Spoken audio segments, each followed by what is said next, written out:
Sabe aquela ideia de que 21 dias podem mudar uma vida? Ela é bem famosa, né? Mas a verdade é que o buraco é um pouco mais embaixo. Essa análise aqui não é sobre criar pequenos hábitos, não.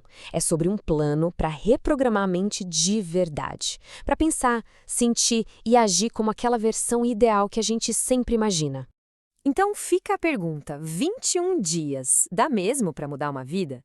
Olha, a resposta não está em sonhar mais alto, e sim em fazer uma reconstrução interna. Sucesso, foco, paz, tudo isso começa com uma única decisão: parar de fugir do que é desconfortável e finalmente começar a construir. A essência toda desse desafio é essa. Não se trata de hábitos, e sim de reprogramar a mente para se tornar quem sempre se quis ser. É quase um manual para religar o cérebro para o sucesso. E a promessa é a seguinte: com consistência, a mente para de lutar contra e, na verdade, começa a querer a vitória. Ok, então vamos ao que interessa: o plano. A jornada toda é dividida em 3 fases bem claras, uma para cada semana. A primeira é sobre construir consciência. A segunda, sobre entrar em ação. E a terceira é sobre forjar uma nova identidade. Vamos começar pela base de tudo. A primeira semana é toda dedicada a entender por que mudar é tão difícil. Sabe como é, né? A gente começa com todo o gás, super empolgado, mas alguns dias depois, lá estão os velhos padrões de volta. Mas olha, a culpa não é da preguiça, viu? É do próprio design do nosso cérebro. O nosso cérebro ama o que é familiar. Para ele, não importa se a situação atual está ruim ou estagnada. Se for algo conhecido, tá tudo bem. É seguro. A mudança para o cérebro soa como um alarme de perigo. Mas o segredo está aqui. Essa sensação de desconforto, ela é, na verdade, o barulhinho do crescimento começando. E aqui vem a grande virada de chave. O desconforto não é um inimigo a ser evitado. Pelo contrário, ele é a confirmação de que o processo está funcionando. É como se o cérebro estivesse testando os limites, sabe? Perguntando: essa mudança é para valer ou é só uma inspiração passageira? Por isso, nos primeiros 7 dias, o único objetivo é ter consciência. É se observar como uma testemunha sem ficar se julgando. Anotar o que dispara a procrastinação, o que suga a energia. A partir do momento que um hábito é notado, o piloto automático simplesmente desliga. Beleza, com a consciência no lugar, a gente entra na segunda fase. E é aqui que o bicho pega, onde a maioria desiste. A motivação do começo vai embora e o cérebro começa a sussurrar para a gente voltar para o conforto. Mas é exatamente nesse ponto que a força de verdade é construída. A ordem aqui é clara e direta. Tocou o alarme? Levanta, sem pensar. Na hora de trabalhar, para de pensar demais e simplesmente começa. A mente é que nem um músculo, né? Ela cresce quando encontra a resistência. E aí, lá pelo 10º dia, acontece um ponto de virada. A resistência inicial começa a diminuir e, finalmente, os resultados da ação consistente começam a aparecer de forma concreta. É o primeiro sinal de que a reprogramação está pegando no tranco. Cada pequena vitória dessas é um sinal de que o cérebro está, de fato, se religando. Novos hábitos, novos pensamentos, uma energia diferente, tudo isso começa a surgir.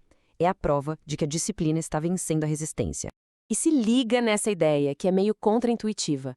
Quando as desculpas voltam com mais força do que nunca, é um ótimo sinal. É o eu antigo lutando para sobreviver, desesperado para voltar para a zona de conforto.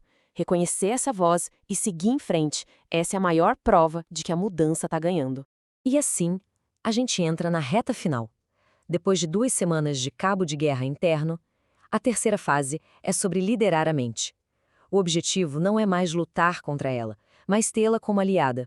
O cérebro para de resistir e começa a desejar o sucesso. E a tese central dessa semana é muito poderosa. A mente não segue o esforço, ela segue a identidade. A mudança que dura não vem de hábitos novos, e sim de uma nova história que a gente conta sobre quem somos. Afinal, ninguém consegue ir além da autoimagem que tem. A mudança começa na linguagem.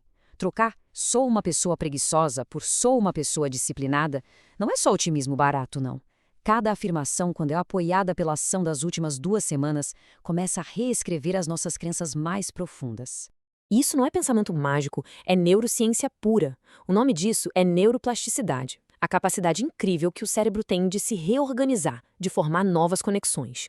A consistência não cria só hábitos, ela religa o cérebro fisicamente, fazendo com que os novos padrões se tornem o caminho mais fácil. No fim das contas, o resultado é como instalar um sistema operacional novinho em folha na mente. Um sistema que não depende da instabilidade da motivação, mas sim da força do impulso contínuo. Mas e o que acontece depois do 21º dia? A linha de chegada não é o fim de jeito nenhum. O processo todo não era sobre completar um desafio, mas sobre construir uma fundação completamente nova. A mudança é fundamental. O cérebro, que antes buscava o conforto a qualquer custo, agora foi reprogramado para desejar o crescimento. A busca pela excelência deixa de ser uma obrigação chata e se torna um impulso natural. Por quê? Porque a própria mente foi ensinada a amar o processo de progredir. E é aqui que está a verdadeira recompensa. O objetivo nunca foi cruzar a linha de chegada dos 21 dias. Foi criar um sistema interno permanente, onde o crescimento não precisa mais ser forçado, porque o crescimento se tornou a nova identidade. Este material todo termina com uma reflexão. Os próximos 21 dias podem ser só uma repetição dos últimos, ou podem ser o começo de uma história completamente nova. A mudança não começa com motivação, mas sim com o compromisso de uma consistência implacável.